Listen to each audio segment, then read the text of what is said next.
Hello friends and welcome to लर्नी जी। दोस्तों ये हमारे पोस्ट इंडिपेंडेंट सीरीज का सेकेंड पार्ट है।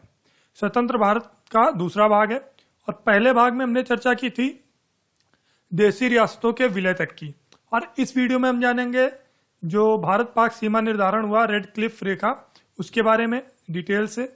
और दोस्तों जो हमने शुरुआत की थी स्टार्ट में जो मध्यकालीन भारत की सीरीज स्टार्ट की थी उससे रिलेटेड एक सूचना आप लोगों के लिए ये है कि 26 तारीख शाम 7 बजे 26 जनवरी 2017 शाम 7 बजे उसके जो पार्ट 1 से पार्ट 4 के जो वीडियोस हैं उनसे रिलेटेड एक टेस्ट सीरीज का पहला वीडियो आएगा, जिसमें आप 7 बजे आपको वीडियो प्राप्त होगा और उसमें आप भाग लेंगे जरूर, जिसमें आप अपनी जो नॉलेज है आपने कितना सीखा, आपने कितना याद रखा और आपको अभी कितनी और मेहनत करनी है वो टेस्ट हो जाएगा।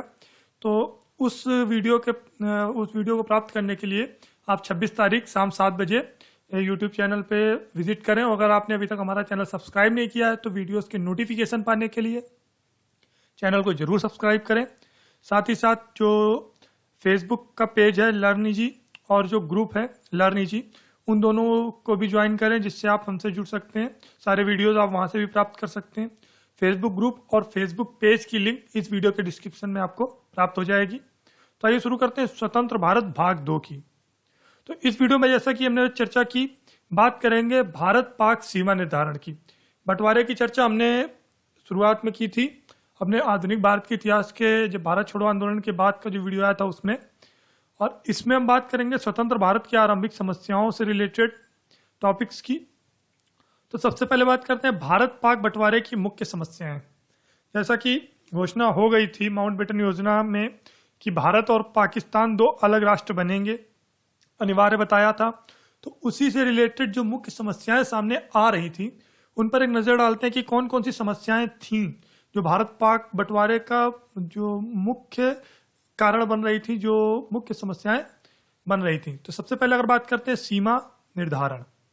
सीमा निर्धारण किस प्रकार से भारत पाक बंटवारे में मुख्य समस्या बन रहा था, वो इस प्रकार से कि जो क्षेत्र था, जैसा कि पहले ही चर्चा की थी, पिछले वीडियो में चर्चा की थी, मुस्लिम लीग और कांग्रेस दोनों के अलग अलग मत थे। मुस्लिम लीग पूर्ण रूप से इस पर आतुर था कि उसको एक पृथक राष्ट्र चाहिए, पाकिस्तान की मांग पर अड़ा हुआ था, और कांग्रेस इसके पूर्णतया खिलाफ था। और ये कारण था कि जो सीमा निर्धारण का जो काम था वो बिल्कुल भी स्पष्ट नहीं हो पा रहा था, क्योंकि दोनों लोगों में जो चर्चा हो रही थी या फिर दोनों लोगों की जो बैठकें हो रही थी उनमें अलग अलग सीमाओं का उल्लेख किया जा रहा था। जो मुस्लिम लीग थी वो उस जगह को मुस्लिम बाहुल्य क्षेत्र बता रही थी, यहाँ पर हिंदू संख्याएं ज्यादा थी, या फिर कांग्रेस उसको मानने के लिए तैयार नहीं थी। तो इस प्रकार की जो समस्याएं थी वो मुख्य रूप से सामने आ रही थी सीमा निर्धारण में। आगे बात करते सेवाओं और लेनदारी का विभाजन। ये एक दूसरा प्रमुख समस्या थी, दूसरी मुख्य समस्या थी विभाजन की। मान लीजिए जो सेवाएं थी, जो अधिकारी वर्ग था जो सेवाएं अपनी दे रहा था भारत में, जो ब्रिटिश भारत था उसमें, तो वो जब बंटवारा हो जाएगा उसके बाद वो कहाँ जाएगा, वो भारत में रहेगा या फिर वो सेवाएं जो अधिकारी हैं वो कहाँ जाएंगे, जो सेवाएं हैं वो किस राष्ट्र में जाएंगी, ये भी एक प्रमुख मुद्दा था जो आरंभिक समस्याएं थी उनका। आगे बात करते हैं सेना और सैन्य सामग्री का विभाजन। ये एक मुख्य कारण था, ये बहुत ही बड़ा कारण था, समस्या ये बहुत बड़ी थी, क्योंकि जो सेना थी उसका विभाजन करना और जो भारत के पास सैन्य सामग्री थी, जो अस्त्र शस्त्र थे, उनका विभाजन करना, ये दोनों लोगों के लिए बहुत ही ज्यादा बड़ी समस्या साबित हो रही थी। आगे अगर बात करते हैं कुछ अन्य जो समस्याएं थी विभाजन की, तो उनमें रेल संपत्ति का विभाजन भी मुख्य था। रेल संपत्ति किस राष्ट्र को कितनी मिलेगी, यह भी एक मुख्य समस्या थी। साथ ही साथ भौगोलिक संपदा का विभाजन। भौगोलिक संपदा का विभाजन की अगर बात करते हैं तो उसमें जैसे जो पहाड़ हैं, नदियां हैं, जल है, तो ये जो वन हैं ये किस राष्ट्र में जाएंगे, भारत में जाएंगे, पाकिस्तान में जाएंगे, तो ये भी कई ज्यादा समस्याएं खड़ी कर रहे थे भारत पाक विभाजन में। और साथ ही साथ इसको भी हम नेग्लेक्ट नहीं कर सकते हैं संग्रहालय की वस्तुओं का विभाजन, जो कि बहुत ही कीमती और बहुत ही पुरानी थी, एंटिक पीस थी। उनकी अगर बात करते हैं संग्रहालय की, तो वो भी विभाजन का एक मुद्दा था, विभाजन की समस्याओं का एक मुद्दा था। तो ये जो हमने चर्चा की, ये कुछ समस्याएं थी जो सामने आ रही थी। इनका निपटारा कैसे हुआ, इनको किस प्रकार हल किया गया, इसकी चर्चा हम इसी वीडियो में आगे करेंगे। आगे बढ़ते हैं और बात करते हैं रेड क्लिफ रेखा का निर्धारण। जो भारत पाक रेखा थी, रेड क्लिफ, जिसका कि जो भारत पाक अंतर्राष्ट्रीय रेखा है उसको रेड क्लिफ के नाम से जाना जाता है, उसका निर्धारण कैसे हुआ उसके बारे में चर्चा करते हैं। तो भारत एवं पाकिस्तान के मध्य अंतर्राष्ट्रीय सीमा का निर्धारण 17 अगस्त 1947 ईस्वी को हुआ। तो ये मुख्य बात है, जो अंतर्राष्ट्रीय सीमा का निर्धारण हुआ वो 17 अगस्त 1947 ईस्वी को हुआ। और अब चर्चा करते हैं पृष्ठभूमि की। जो रेड क्लिफ रेखा का निर्धारण हुआ, इसकी पृष्ठभूमि क्या थी, या फिर इसकी जो किस प्रकार ये निर्धारित हुई, उस पर चर्चा करते हैं। तो बंटवारे की योजना के अनुसार पंजाब और बंगाल की विधानसभा के हिंदू एवं मुस्लिम सदस्यों ने अलग अलग बैठकें की। जैसा कि बंटवारे की योजना माउंटबेटन योजना के साथ ही क्लियर हो गई थी, तो इसके साथ ही जो पंजाब और बंगाल की विधानसभाएं थी, वहां के जो हिंदू सदस्य थे और मुस्लिम सदस्य थे, उन्होंने अपनी अपनी सीमा को अपने अपने पक्ष रखने के लिए, अपनी अपनी सीमा निर्धारण के लिए अलग अलग बैठकें आरंभ की। साथ ही साथ जो बैठकों में निर्णय आया, उसके अनुसार क्या निर्णय आया, जो पूर्वी पंजाब था, पूर्वी पंजाब और पश्चिमी बंगाल, पूर्वी पंजाब और पश्चिम बंगाल, इन दोनों राज्यों ने भारत में शामिल होने का निर्णय लिया। पूर्वी पंजाब और पश्चिम बंगाल, इन दोनों राज्यों ने भारत संघ में शामिल होने का निर्णय लिया। और साथ ही साथ पश्चिम पंजाब और पूर्वी बंगाल जो वर्तमान में बांग्लादेश है, तो पश्चिम पंजाब और पूर्वी बंगाल, इन दोनों राज्यों ने पाकिस्तान में शामिल होने का निर्णय लिया। तो इस प्रकार एक राज्य, कौन से राज्य भारत से कटकर पाकिस्तान बनेंगे, यह स्पष्ट हो चुका था। आगे बढ़ते हैं और बात करते हैं सीमा निर्धारण की।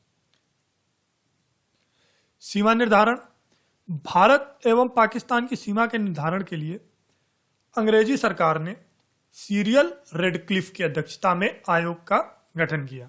तो जो आयोग का गठन हुआ था भारत और पाकिस्तान के मध्य की अंतर्राष्ट्रीय सीमा के निर्धारण के लिए, वो सीरियल रेडक्लिफ, जिनका नाम सीरियल रेडक्लिफ था, जो न्यायमूर्ति थे, उनकी अध्यक्षता में आयोग का गठन हुआ था। आयोग को जो मुख्य निर्देश दिए गए थे, उनमें जो मुख्य बात थी, उसमें मुस्लिम और गैर मुस्लिम प्रदेशों की जांच करना था। रेडक्लिफ की जो आयोग था, उस आयोग को सबसे पहला काम था कि जो क्षेत्र हैं, गैर मुस्लिम और मुस्लिम क्षेत्र, जो मुस्लिम बाहुल्य क्षेत्र हैं और जहां अल्पसंख्यक में मुस्लिम है, उन क्षेत्रों की जांच करना और संलग्न क्षेत्रों का मानचित्र भी तैयार करना था। साथ ही साथ इनको जो एक अन्य काम दिया गया, वो ये था कि बंटवारे में जो अन्य संसाधन है, जैसे रेल है, नदियां हैं, पहाड़ है, जो कि पहली समस्या जैसे कि अभी हमने चर्चा की, उनको भी ध्यान में रखना था। केवल सीमा निर्धारण करना ही नहीं था कि मुस्लिम बाहुल्य क्षेत्र को अलग कर दिया और हिंदू बाहुल्य क्षेत्र को अलग कर दिया। इसके साथ साथ ये भी निर्धारित करना था कि जो संसाधन थे, जो रेल संसाधन था, नदियां थे, पहाड़ थे, जो प्राकृतिक संसाधन थे, और जो भौतिक जीवन के लिए आवश्यक सुविधाएं थी, वो दोनों राज्यों में, दोनों राष्ट्रों में पर्याप्त रूप से पहुंचनी चाहिए। इस चीज का भी बंटवारे में ध्यान रखने का निर्देश था। अब इस निर्देश में जो जिस हिसाब से ये सीमा निर्धारण हुआ, इसमें कौन कौन सी समस्याएं सामने आई, इनकी अगर बात करते हैं और क्यों आई बात करते हैं, तो सबसे पहली जो समस्या सामने आई वो था स्थानीय ज्ञान का अभाव। वो किस प्रकार था, ये जो आयोग था, जो रेडक्लिफ की अध्यक्षता का जो आयोग था, उसको भारत का जो स्थानीय ज्ञान था वो बहुत ही नगण्य मान सकते हैं, क्योंकि रेडक्लिफ ने भी इससे पूर्व भारत की कोई भी यात्रा नहीं की थी, जिसका कारण यह था कि रेडक्लिफ को भारत के भौगोलिक और सामाजिक वास्तविकता का ज्ञान नहीं था। और ये कारण था कि जो सीमा निर्धारण का जो कार्य था, उसमें बहुत बड़ी बाधा उत्पन्न कर रहा था। लेकिन जो रेडक्लिफ के दल के जो सचिव थे, क्रिस्टोफर ब्यूमार्ट, सिर्फ इनको ही पंजाब की जानकारी थी, सिर्फ इनको अल्प जानकारी मान सकते हैं, एक अल्प मात्रा में पंजाब की जानकारी थी इनके दल में, जो सचिव थे क्रिस्टोफर ब्यूमार्ट। तो रेडक्लिफ इससे पहले नहीं आए थे, तो इस कारण ये एक बड़ी समस्या थी स्थानीय ज्ञान के अभाव की, जो कि समस्या का कारण बन रहा था। आगे बात करते हैं समय का अभाव।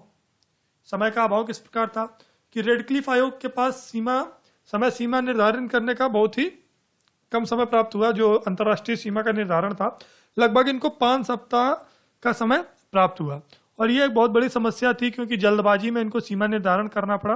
तो इनको जो वास्तविक जानकारी थी उसको जुटाने में भी बहुत बड़ी समस्या सामने आई।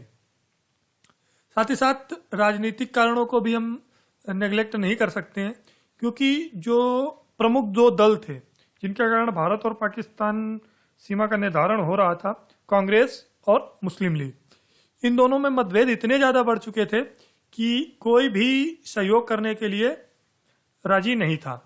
तो ये कारण था कि सीमा निर्धारण में समस्याएं और ज़्यादा बढ़ रही थी। साथ ही साथ ये भी कह सकते हैं कि जो गोपनीयता थी, रेडक्लिफ आयोग की जो गोपनीयता थी, वो अपनी गोपनीयता बनाए रखने के कारण सीमा निर्धारण में जो अकेले काम कर रहे थे, तो जो तत्कालिक वायसराय थे लॉर्ड माउंटबेटन, उनके साथ भी उन्होंने सहयोग नहीं लिया। तो जो वायसराय थे जो उस समय तात्कालिक रूप से प्रभाव में थे, जिनको वहाँ के क्षेत्रीय ज्ञान था, आबादी का ज्ञान था, भौगोलिक ज्ञान था, उनका भी सिर्फ इस वजह से गोपनीयता बरकरार रखने के लिए सहयोग नहीं लेने के कारण वो एक समस्या सामने आई थी। अब बात करते हैं क्रियान्वयन कैसे हुआ। तो सीमा निर्धारण की घोषणा के साथ ही भारत एवं पाकिस्तान की सरकार को सीमा लागू करने की जिम्मेदारी सौंपी गई। जब सीमा निर्धारण हो गया, जब घोषणा हो गई कि जो सीमाएं खींच गई, तो उसका जो क्रियान्वयन करना था वो दोनों राष्ट्रों की सरकारों को सौंप दिया गया। आपसी सामंजस्य की कमी जैसे कि पहले ही थी, और सैनिक बल भी अपर्याप्त थे। यही कारण था कि जब लोगों ने अपने अपने क्षेत्र चुने और अपने अपने क्षेत्र में गए, जो भारत से थे पाकिस्तान में गए और जो पाकिस्तान से भारत में आए, तो इसी बीच में काफ़ी ज़्यादा नरसंहार सामने आया। तो ये एक आपसी सामंजस्य की कमी सामने आई। कश्मीर सीमा रेडक्लिफ समझौते का हिस्सा न होने के कारण यह अभी तक विवादास्पद है। जैसा कि हम लोग जानते हैं कि कश्मीर सीमा एक बहुत ही विवाद का विषय है। इसको स्पष्ट रूप से रेडक्लिफ समझौते में नहीं स्पष्ट किया गया, जिसका कारण जो भारत और पाकिस्तान के प्रमुख युद्ध 1947, 65, 71 और 99 का जो कारगिल युद्ध हुआ, वो नतीजे सामने आए। तो ये मान सकते हैं क्रियान्वयन के बाद से दोनों जो राष्ट्र थे उनमें आपसी सामंजस्य की कमी होने के कारण काफ़ी ज़्यादा नरसंहार का सामना करना पड़ा। तो ये जो प्रमुख समस्याएं थी वो सामने आई। और जैसा कि हमने पहले बात की थी कि बंटवारे से पहले जो समस्याएं थी उनको किस प्रकार हल किया गया, उनको देखते हैं। तो जो सबसे पहली समस्या चर्चा की थी, नागरिक प्रशासन और संसाधनों का बंटवारा कैसे होगा। इसके लिए क्या हुआ, जो नागरिक प्रशासन संबंधी मुद्दे, कर्मचारी बंटवाने, जो कर्मचारी थे उनके बंटवारे के लिए एक बंटवारा परिषद का गठन किया गया।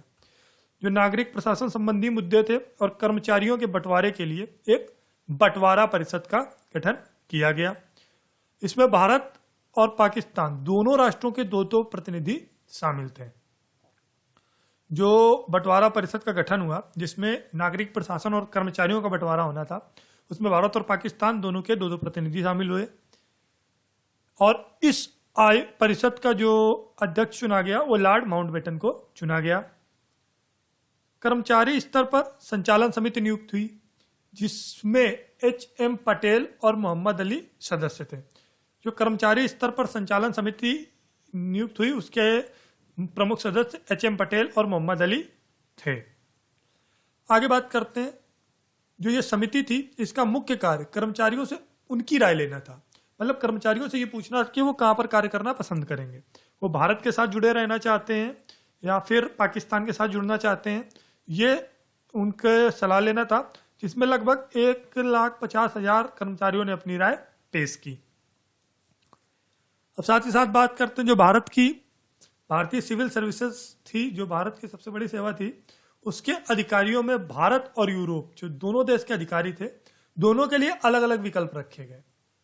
जो आधिकारिक बंटवारा था, जो कर्मचारियों का बंटवारा था, तो उसमें भारतीय सिविल सर्विसेज के अधिकारी, जिसमें दोनों देश भारत और यूरोप के अधिकारी शामिल थे, दोनों को अलग अलग विकल्प दिए गए। जो यूरोपीय अधिकारियों को विकल्प दिया गया उनमें यह शामिल था कि वे अपना पूरा वेतन, पेंशन और छुट्टी के साथ अपनी सेवाएं जारी रख सकते हैं और जब चाहें तो सेवानिवृत्ति भी प्राप्त कर सकते हैं। तो उनके पास काफ़ी ज़्यादा फ्रीडम था, ये बोल सकते हैं, काफ़ी ज़्यादा फ्लेक्सिबिलिटी थी। जो यूरोपीय अधिकारी थे उनको काफ़ी ज़्यादा फ्लेक्सिबिलिटी प्रदान की गई थी कि वो अपनी इच्छा अनुसार पुराने वेतन पर और छुट्टियों के साथ, जो पुरानी पेंशन है उसके साथ वो अपनी सेवाएं जारी रख सकते हैं और समय से पहले भी सेवानिवृत्ति प्राप्त कर सकते हैं। जबकि भारतीय अधिकारियों के पास तात्कालिक सेवा के साथ, मतलब जिस पद पर वो थे उसी पद के साथ राज्य में कार्यरत रहने का अधिकार प्राप्त था। तो ये दोनों पॉइंट थे जो यूरोपीय और भारतीय कर्मचारियों के लिए, भारतीय अधिकारियों के लिए लागू थे। आगे जो एक प्रमुख मुद्दा था सैन्य सामग्री और सैनिक बंटवारा। इसको ये बोल सकते हैं कि सीमा निर्धारण के बाद जो सबसे प्रमुख बंटवारा था वो था सैन्य शक्ति और सैन्य संसाधनों का बंटवारा बहुत ही महत्वपूर्ण था। इसी कारण संयुक्त रक्षा परिषद के गठन के द्वारा इसका हल निकाला गया। तो इसके हल के लिए एक संयुक्त रक्षा परिषद का गठन किया गया, संयुक्त रक्षा परिषद। इस परिषद का सर्वोच्च कमांडर का पद जनरल आकिन लैक के पास था। तो जो सर्वोच्च कमांडर थे संयुक्त रक्षा परिषद के, वो जनरल आकिन लैक थे। इस परिषद के निर्णय के अनुसार जिन सैन्य टुकड़ियों में मुस्लिम सैनिक ज्यादा हैं उनको पाकिस्तान का विभाग है वो सौंपा जाएगा, और जिनमें मुस्लिम टुकड़ियां, जिन सैन्य टुकड़ियों में मुस्लिम कम हैं, हिंदू बाहुल्य है, उसको भारतीय सेना को सौंपा जाए। तो ये निर्णय जो संयुक्त रक्षा परिषद था उसमें लिया गया, लेकिन काफी ज्यादा मनमुटाव हुआ, टकराव हुआ और विवाद बढ़ने के बाद सर्वोच्च कमांडर का पद समाप्त कर दिया गया और ये आपसी तालमेल के साथ ही इसका निर्धारण हुआ। साथ ही साथ बात करते हैं जो ब्रिटिश सेना थी उसका जो पलायन हुआ, जो वापस गई ब्रिटिश सेना, उसका पलायन भारत से 17 अगस्त सीमा निर्धारण के साथ ही आरंभ हो गया और ये 28 फरवरी 1948 ईस्वी को पूर्ण रूप से वापस चली गई। जो ब्रिटेन सेना थी वो भारत से 28 फरवरी 1948 ईस्वी को पूर्ण रूप से वापस चली गई। तो फ्रेंड्स, इस वीडियो में हमने चर्चा की भारत पाक सीमा निर्धारण की, और अगले वीडियो में हम जानेंगे स्वतंत्र भारत भाग 3 की, जिसमें हम चर्चा करेंगे आने वाले महत्वपूर्ण तथ्यों पर, महत्वपूर्ण घटनाओं पर। So friends, thanks for watching this video, and for regular updates don't forget to subscribe this channel and like this video, comment on this video. Thanks for watching. Thank you.